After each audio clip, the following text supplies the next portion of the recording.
Welcome to the Deep Dive, your shortcut to being well-informed. We cut through the noise, get straight to the important stuff. And today, we are plunging into something truly massive, a phenomenon that's gripped audiences for, wow, decades now.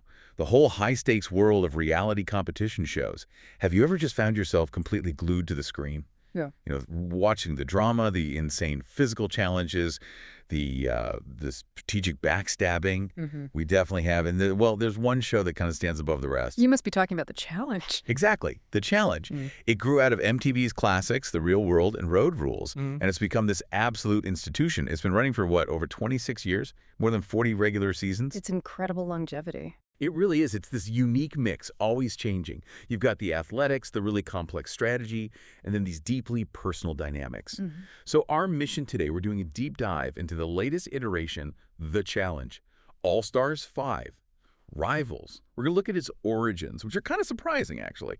How it evolved into this global thing. We'll dissect the drama, the high-stakes stuff that defines it, and even touch on some debates about its future, all through the lens of this recent All-Star season. Okay, yeah. And what's really fascinating, I think, is how The Challenge has managed to stay relevant for so long. It keeps adapting, And this recent move, revisiting a fan-favorite format like Rivals, that really says something about how it uses its own history. So it kind of brings up a big question for us today. What exactly makes this show so enduring? And let's be honest, sometimes pretty polarizing for its fans. Yeah, let's unpack that. Let's figure out the blueprint behind its amazing run. The enduring legacy and evolution of The Challenge. Okay, so to really get why The Challenge has lasted so long, we need to go way back to a time before it was even like its own distinct show, this huge competition thing. It actually started almost by accident, a spontaneous idea that just, boom, hit the jackpot. From humble beginnings, the birth of a giant. You're totally right. It's one of those classic unexpected success stories. So back in the mid-90s, MTV had these two monster hits, right? The Real World, which basically invented the whole strangers living together reality genre, and Road Rules, where cast members traveled around in an RV doing missions for prizes. Yeah, I remember this. So the production company, Boone Murray, they decided to try something kind of radical. They cooked up this crossover, set up a competition between the casts of The Real World, Boston and Road Rules, Islands down in Puerto Rico. Okay. And the ratings, they were huge, just massive. It was this clear sign that people loved seeing these familiar faces actually compete against each other. And it wasn't just a one-off thing, right? Nope. They did a second crossover, Real World, Seattle versus Road Rules, Down Under. Same result, really high ratings. And that's when MTV and Boone Murray were like, okay, hold on. We've stumbled onto something really special here. So the competition format got the green light as its own series. Premiered June 1st, 1998. But, like you said, it wasn't called The Challenge yet. It was Road Rules. All-Stars. Right. And it only featured real-world alumni at first. They lived like the Road Rules cast, no cash, no credit cards, just missions. And the missions back then were something else. Trying to prove ghosts exist, recording a song. Racing in giant hamster balls. Exactly. And the prize. It wasn't even cash, was it? No way. The prize was a trip to Costa Rica, which, compared to today's prizes, is almost quaint. Definitely highlights how basic it was at the start. For sure. But that prize structure changed pretty fast. By season 2, the show got its official title, Real World Road Rules Challenge. Makes sense, reflected the cast. And crucially, they introduced cash prizes, but in this really quirky way. Oh, the money machine. Yeah. This wind chamber thing where contestants would just frantically grab cash. It was $50,000 total, I think. Still a big step up from a trick. Absolutely. A far cry from the $1 million finals now. But it established that competitive financial drive. And the title eventually just got shortened to The Challenge around season 19, became its own brand. What about the hosts? That was kind of weird at first, too, wasn't it? Oh, totally an adventure. The very first seasons, there wasn't really an official host. Producers would bring back, like, notorious former cast members. David Puck Rainey from Real World San Francisco, he delivered messages. Wow, Puck. Okay. Then you saw familiar faces like Eric Nees from Real World co-hosting, and even some celebrities popped in, like Johnny Mosley, the Olympic skier, and the late Vern Troyer for Challenge 2000. Right, yeah, I remember that. But the show really found its anchor, its defining voice when TJ Levin took over. The BMX legend. Yep. Season 11, The Gauntlet 2, that was back in 2005. And he's been there ever since, nearly 2 decades. He is the face of The Challenge. He is. Which is kind of ironic because his consistency really highlights one of the show's other defining features. B, adapting and innovating. The show's dynamic DNA, which is its relentless need to adapt and innovate. It's actually remarkable how they've kept it fresh for, what, over 25 years now? Yeah, it's got to be tough in reality TV. Totally. Producers get a standstill, you fall behind. So they're constantly changing the rules, inventing crazier challenges, exploring new places all over the globe. That constant reinvention, that's absolutely key to why it's lasted so long. It helps answer that why question. And it's not just like cosmetic changes. It's about pushing the human element in new ways, too. Like pretty early on, the whole veterans versus rookies thing became official, right? Season 5, Battle of the Seasons? Exactly. And that wasn't just lingo. It basically codified this experience hierarchy that's become so central to the strategy. Rookies always trying to prove themselves, vets protecting their turf, their alliances. Right, that dynamic is core to the show now. And beyond just roles, the show moved away from a kind of standard format to having these unique, big season themes. Each one brings a new twist. Oh yeah, like Battle of the Bloodlines, with family members competing together. That must have been intense. Super intense. Imagine trying to balance family loyalty with game strategy. Or you had vendettas, spies, lies, and allies, ride or dies, Battle of the Eras more recently. Each theme totally shakes up the social game and the strategic possibilities. And they introduced those game-changing twists, like the skulls. Oh, the skulls, right. The Red Skull in Total Madness, Season 35, and the Gold Skull in Double Agent, Season 36. Those were huge. Because you had to win an elimination, earn your skull, just to be eligible for the final. Yeah, no coasting to the end anymore. Exactly. It raised the stakes like crazy. Forced even the top players down into the jungle, that elimination arena where, everything gets decided. And the cast itself changed massively, too. It moved way beyond just MTV people. For sure. For years, it was strictly real world and road rules. But then Season 31, Vendettas, that was a big turning point. That's when Big Brother people started showing up. Yep. And then it just exploded. He started getting people from Are You the One, X on the Beach, Geordie Shore over in the UK, Bad Girls Club, Vanderpump Rules. Even Survivor and Love Island. Right. It brought in totally new fan bases, new kinds of rivalries, completely different strategic thinking.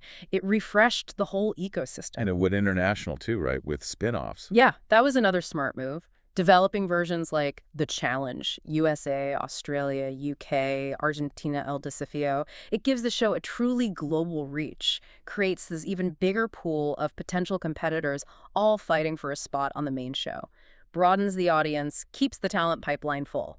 It's kind of wild when you think about how dangerous some of these challenges look, like filming inside volcanoes, jumping out of planes, underwater in freezing cold. Oh, absolutely. The scale is massive. But they must take safety incredibly seriously. They do.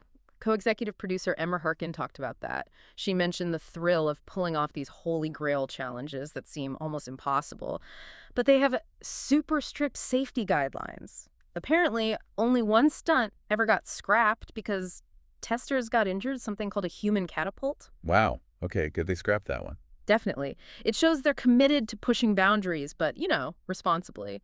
Delivering that spectacle while keeping people safe.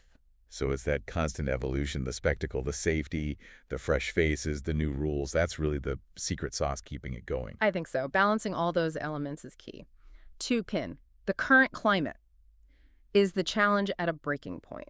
So with a show that's been around this long, it's only natural, I guess, that people start asking questions about its future. Like, is it still as strong as it used to be?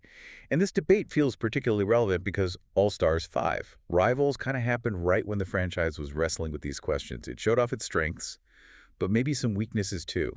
A, arguments for decline. The Collider perspective.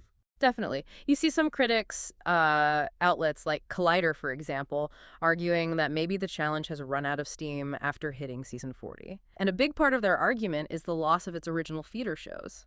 Road Rules ended way back in 2007. But maybe the bigger blow was the Real World ending in 2019. Right, because that was the pipeline, where the new personalities came from. Exactly. The argument is, without that organic source of fresh, already somewhat established characters, the show lost a key part of its original magic.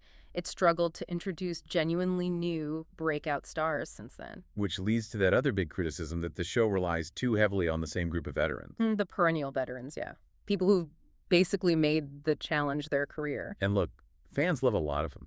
But the argument is Their constant presence kind of stifles things, makes it hard for new people to make a mark, makes the game feel predictable sometimes. And that ties right into what a lot of viewers call the vacation Oh, alliance. yes, the alleged alliance.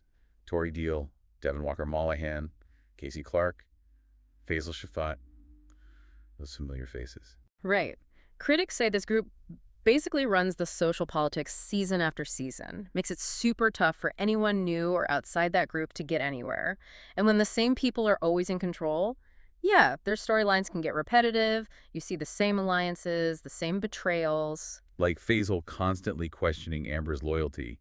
That came up again in Rivals. Exactly. It can feel like we've been there, done that, which might turn some viewers off. Beyond the alliances, there's also that complaint about the confessionals feeling, I don't know, less real sometimes. Yeah, the inauthentic or scripted confessionals criticism, Yeah. where cast members just repeat the rules TJ literally just explained. Instead of giving, like, actual insight or reaction. Right, and for a show that came from the real world, which was all about getting real, that perceived lack of genuine, raw moments feels like a step away from its roots for some people. And then there's just viewer fatigue. That's part of the argument, too. Modern seasons have these long, 90-minute episodes. They can stretch out for almost 6 months. That's a huge time commitment. Plus, there are so many versions now. The main show, All-Stars, USA, the international ones. Exactly. They come out so fast, one after another. Some argue viewers don't even get time to miss the show and the cast, which, ironically, could lead to burnout instead of keeping people excited. And the attempts to shake things up haven't always landed, according to critics. Mm, Like season 39, which was supposed to be all rookies, but then they brought in champs anyway. right. Or season 40, which promised these long-lost bets, but then the Vacation Alliance allegedly took over the storylines again. The criticism was they didn't fully commit to the refresh, didn't really let the new blood or returning older faces shine without the usual suspects dominating. B, fan counter-arguments, the Reddit and daily fandom perspectives. But, okay, there's a really strong counter-argument from the fan base. You see it a lot on places like Reddit or in fan sites like the Daily Fandom. They push back hard against this idea of decline. They stress that, actually, familiarity is what keeps the audience. That makes sense. Seeing the returning vets, even the ones you love to hate.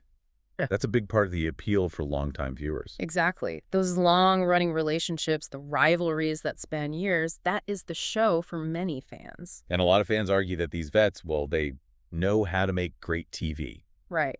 They're used to the cameras, they engage, they understand the game's dynamics. Some fans contrast them with newer players from, say, CBS shows like Survivor or Big Brother, who they feel might go off camera for the important strategic talks, maybe missing chances for drama on screen. So the vets bring that built-in personality and history that hooks people. That's the argument. And despite all the critiques, fans point to the show's incredible success, 23 years, longest-running reality competition show.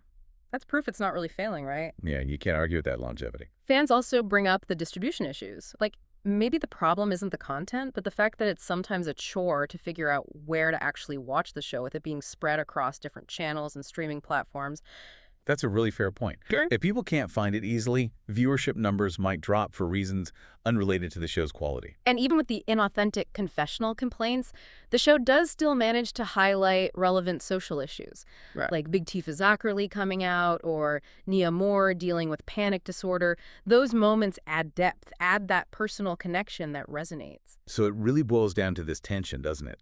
How do you keep the loyal fans happy with the familiar faces they love? While also bringing in new viewers with fresh talent and new storylines. It's a massive balancing act for any show that's been around this long, and the challenge is constantly walking that tightrope. Absolutely. And All-Stars 5, Rivals was right in the middle of that conversation.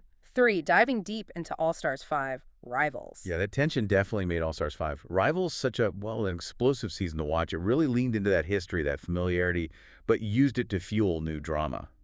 A, the premise. Enemies and exes reunited. Totally. The whole Rivals subtitle, bringing back that fan-favorite format. Yeah. Genius move. The idea is simple, but so effective. Pair contestants with people they have serious beef with or, complicated romantic pasts. It's basically guaranteed drama. Oh, absolutely. It forces people who swore they'd never speak again to suddenly rely on each other. Old wounds just instantly resurface. The show thrives on that kind of built-in conflict. And they really went for it this season. Yeah. Filming mostly in Ho Chi Minh City, Vietnam. Great backdrop. Stunning location. And the cast was huge, 26 people. And really diverse, representing that whole expanded challenge universe. Yeah. You had people from the OG shows, Real World, Road Rules, but also Are You the One?, Big Brother, X on the Beach, Survivor, even Shipwrecked, and 12 Dates of Christmas. Wow, okay, a real mix. Yeah, and the stakes were high, naturally. $300,000 was initially announced for the winners, though the final payout ended up being $250,000. Still, serious cash. And the format was classic challenge, right? Daily challenge, winners get immunity, nominate a team. Yep. Then a house vote for the second team, then off to the jungle for elimination. The daily winners could pick the opponent for the nominated team or even volunteer themselves, which is always gutsy. But they added that stars twist this season, which really shook things up. Oh, the stars were crucial. You absolutely had to have a star to even be eligible to run the final challenge at the end. How did you get them? Well, the top 4 teams in the very first challenge got them initially. After that, if you didn't have a star, you could win one by winning an elimination. You'd steal it from your opponent if they had one. If they didn't? Then you could steal it from any non-immune team that did have a star. So, lots of strategic possibilities there. Kept everyone on their toes. Totally. And there was another layer. If 2 teams with stars faced off in elimination and one was eliminated, that star didn't just disappear. The next daily challenge became a special star challenge, and the top-performing team without a star would win it. Wow, All okay. right. So it really kept the stars circulating and made every single day a potential fight for that ticket to the final. Huge pressure. Massive pressure, constant fight for survival or power or just eligibility. Be the contestants and their grievances.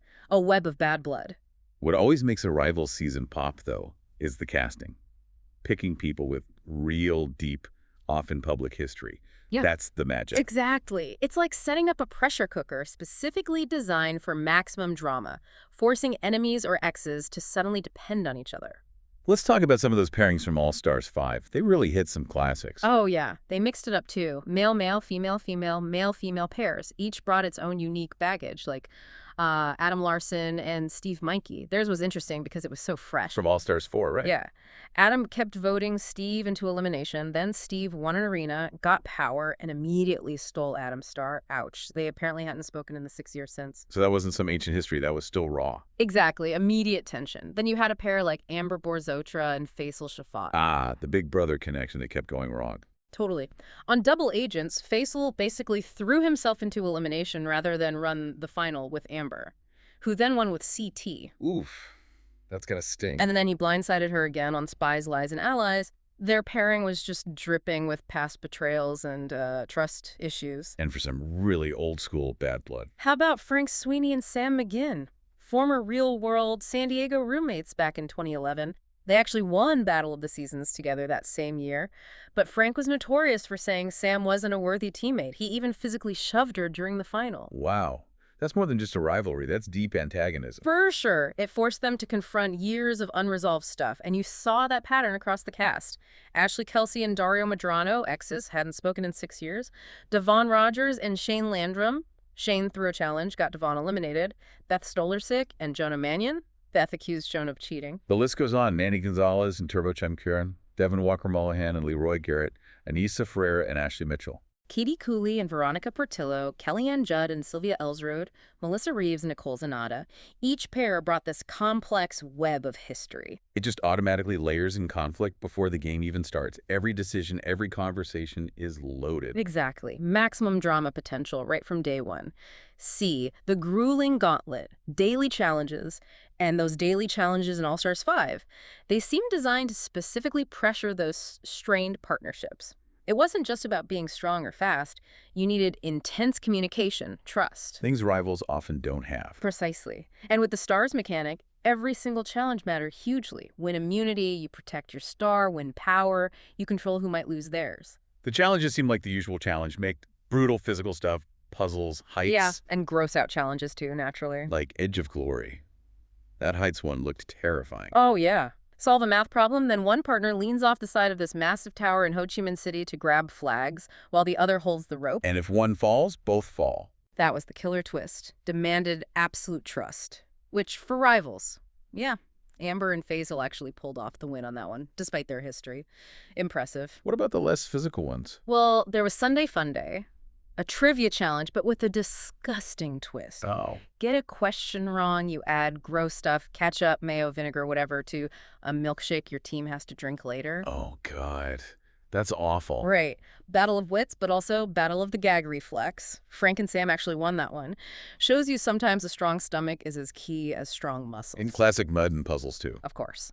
Playing Dirty had teams scrambling up muddy ramps, then unscrambling letters. Messy, tough, needed brains and brawn. Adam and Steve won that one. And they smartly gave Frank and Sam a star for being the fastest non-star team, showing some early strategic thinking even while dealing with their own issues. Now, each challenge wasn't just about winning immunity. It was about exposing weaknesses, maybe forcing rivals to work together, or just making things even worse between them. Exactly. The challenges constantly tested those fragile dynamics. The jungle. High-stakes eliminations. And moving into the eliminations, the jungle, that stars twist just completely changed the game there, too. Added a whole other strategic layer. Right, because winning wasn't just about staying in the game. It was potentially about getting that star. Exactly. If you won and didn't have a star, you could steal one from your opponent. Or if they didn't have one, you could steal from another team that wasn't immune. Huge power swing potential. And no team felt that pressure more than Adam and Steve, right? They became the house target. Immediately. Despite their rivalry being so fresh, everyone seemed to agree, let's get rid of Adam and Steve. They got voted into elimination 4 times in a row. That's almost unheard of. It really is. Right. And the incredible part, they won every single time. Wow. They ended up winning 5 eliminations total throughout the season, tied the all-time franchise record. That's just insane resilience, especially when you're forced to work with someone you just had a major falling out with. It was a masterclass in putting differences aside for survival. Their ability to function under that constant house pressure was amazing. What kind of eliminations did they face? Were they like the classic brutal ones? They were varied, definitely intense, reminded you of some main show classics like maybe not quite hall brawl level brutality where guys break bones. Yeah, Kyle Christie's Pinky. Right, but still very demanding.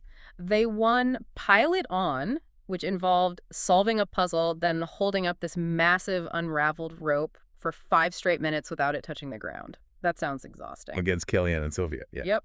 Then they won Downpour, a strategic water challenge against Anissa and Ashley M. partners. Had to alternate filling their own tank while blocking their opponents. Requires coordination. Totally. And their last win was Star Bluff, which was more psychological. Bluffing about having a star, then transferring yoga balls with head starts based on the bluffing rounds. They beat Nanny and Turbo in that one. So they showed versatility, endurance, strategy, mind games. Exactly. It wasn't just brute strength. It was mental toughness, psychological warfare, and somehow finding a way to operate as a unit when everyone wanted them gone. It really makes you wonder, how did they do it?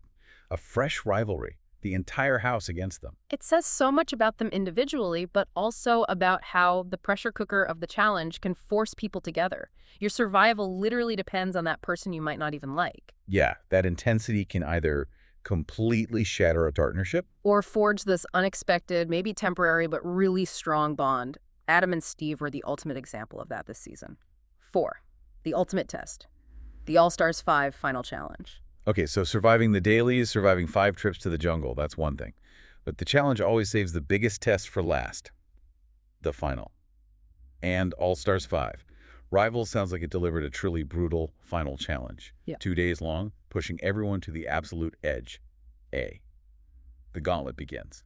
Day 1. Oh, it was absolutely exhaustive. A multi-checkpoint monster designed to just break people down physically and mentally. And it tested every skill. It was spread over 2 days, and they used a point system stars, actually. You got points based on how you finished each checkpoint, 4 for first, 3 for second, and so on. No stars if you timed out. So the competition stayed tight right till the end. Exactly. Day 1 kicked off immediately with Coding Ball. Brutal combo. Memorize symbols down on a sand dune, run up, decode a word, and pass a ball back and forth while climbing. Drop the ball, start over. Oof. Brains and brawn right out the gate. Totally. Then it was hashtag barrels. Move 12 numbered barrels across this hashtag-shaped area without touching the ground, then solve 2 magic hexagon puzzles. Just relentless physical and mental work. What came next? Towered out, using a bungee sling to lift and stack 28 baskets into a pyramid.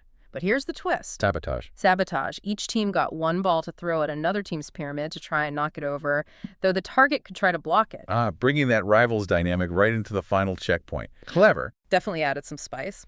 Then came camping chaos. Pure mental torture, probably. What was that? Memorize a campsite setup with 42 items, then recreate it, but you can only bring back one item at a time. Oh my God, that's just tedious and exhausting under pressure. Tests your memory, your organization. Exactly. It grinds you down slowly. Oh. And then the climax of day one. Yeah. Possibly the most memorable checkpoint. Let me guess. Eating something disgusting. Bingo! Pho-king trivia.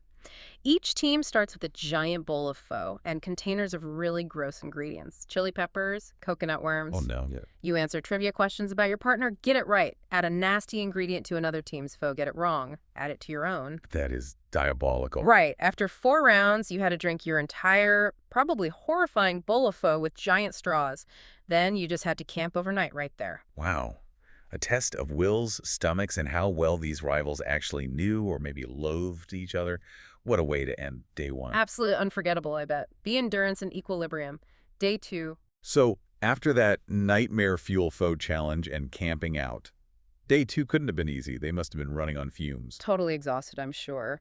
But day 2 brought its own set of physical challenges, focused more on endurance and balance, testing what little they had left. What kind of challenges? Well, they had high tide, paddling one of those traditional round Vietnamese basket boats for a mile down a river. Looks way harder than it sounds, needs coordination. Yeah, those things look tricky. Then shoulder the load. Using a traditional Vietnamese carrying pole, the long pole with baskets on each end to haul water from the river and fill up a cylinder.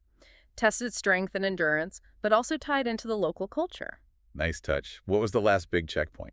The penultimate one was balance them all. Teams had to take 20 bags of different weights, plus themselves, and distribute everything perfectly on a giant seesaw until it balanced. Whoa. That sounds like a complex physics puzzle and a physical test, especially when you're that tired. Needs precision, patience. And perfect teamwork. Which, again, for rivals, even after surviving this long together, must have been incredibly tough under that pressure. So after all that, who actually made it to the very end? Which teams completed the final? 4 teams crossed the finish line. Adam and Steve, of course. Devon and Shane. Frank and Sam. And Melissa and Nicole. Each pair fought like hell to get there. See the unprecedented split or steel twist and the winners. But you know the challenge. It's never just about finishing the race. There's always one last twist. And this season's was a big one. An unprecedented split or steel decision right at the end. Oh, man. Not the split or steel. That's always brutal. Totally. It's less about the money itself, though that's huge, and more about the psychology. It forces you to reveal everything about the trust or lack thereof in your partnership, pushes boundaries like few things can. So Adam and Steve win the final, and then they get hit with this. How did it work? Yep. After they were declared the winners of All-Stars 5, rivals, they were taken aside privately, separately, and asked one question. Do you think your partner will choose to split the $250,000 prize or steal it all for themselves? Okay. And what happens if their answers don't match? If one picks split and the other picks steal, then bam, sudden death challenge. Winner takes every single cent, loser gets nothing. That is pure, unadulterated drama fuel. It's infamous for tearing partnerships apart on other shows. Absolutely. Maximum potential for heartbreak and betrayal right at the finish line. See, what happened? What did Adam and Steve choose? Well, maybe surprisingly, maybe fittingly, after everything they went through, both Adam and Steve chose to split the money. Wow, really? Yep. Their answers matched. No sudden death needed, which led to what a lot of fans called a storybook ending for these two road rulers. That's actually kind of nice. After being house targets, winning 5 eliminations, surviving that final, they trust each other enough to split it. Exactly. They each walked away with $125,000. A remarkable end to their journey from fresh rivals to champions. What about the other teams? How did they finish? Devon and Shane came in a strong second, grabbing $35,000. Pretty impressive given their history from Final Reckoning. Showed that even fractured pairs can work effectively when money's on the line. Right. And Frank and Sam? They finished third, earned $10,000. They played a solid political game throughout, won a couple of dailies. And Melissa and Nicole? Fourth place, taking home $5,000. Their journey was described as kind of up and down, sometimes even flirtatious, but the final seemed to really frustrate them. Damn. It just goes to show, even with years of bad blood, these intense rivalries sometimes they forge the strongest bonds, or at least the most profitable Or ones. just the most surprising ones. That final twist really capped off an incredible season focused on those complex relationships. Mm. Outro. And that really wraps up our deep dive today into the challenge, All-Stars 5, rivals, and just the whole incredible evolving story of the challenge itself. We went all the way back to those almost accidental beginnings, the real-world road rules crossover days. Right. Traced how it grew, constantly changing its format, its casting, the challenges getting bigger and crazier. We also got into that whole debate about its current state. Is it running out of steam, like some critics say? Or is that familiarity, those veteran faces, actually the core of its enduring appeal, like the fans argue? That tension is fascinating. Definitely. And then we really unpacked All-Stars 5, the rivalries, the stars twist, those grueling challenges. Adam and Steve's unbelievable elimination streak. Yeah.